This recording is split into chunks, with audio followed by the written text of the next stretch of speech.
Noong una, sino dito ang nakapanood noong 16 days na pinasok yung kanyang simbahan? Taas ang kamay. Meron sa inyong hindi nakapanood.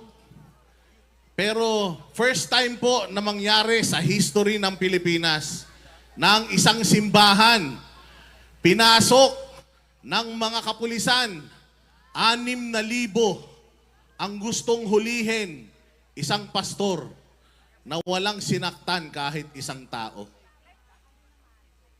Anong kaso? Anong ikinakaso nila kay Pastor Apollo Kibuloy? Rape? Human trafficking? Meron po bang rape na sampa yung kaso taon pagkatapos ng sinasabing rape? Meron po bang rape na kahit isang ebidensya walang maipakita? Medico-legal, CCTV footage, text messages, kahit anong ebidensya, wala. Alam niyo po ba kung ilan ang nagkaso kay Pastor Apollo Kibuloy? Sa dami ng paninira sa kanya sa social media, isa lang po.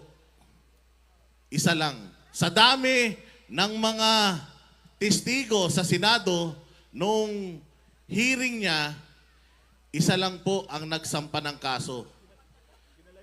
Mabuti pa kay Pastor, may nagsampa ng kasong isa. Kay Pangulong Duterte, wala kahit isa.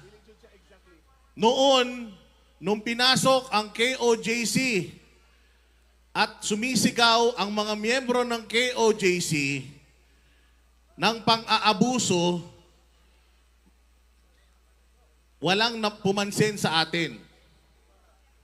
Hanggang sa nangyari kay Pangulong Duterte.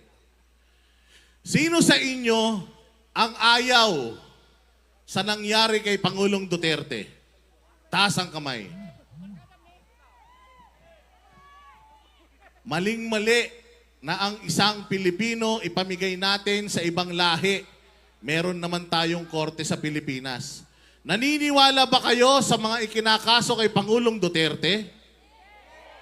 Kung hindi po kayo naniniwala sa mga ikinakaso kay Pangulong Duterte, ganun din po dapat kay Pastor Apollo Kibuloy. Kasi si Pastor Apollo Kibuloy ang kanilang inuna. Isinunod nila si Pangulong Duterte at panghuli si Inday Sara. Napipinto ang impeachment kay Inday Sara.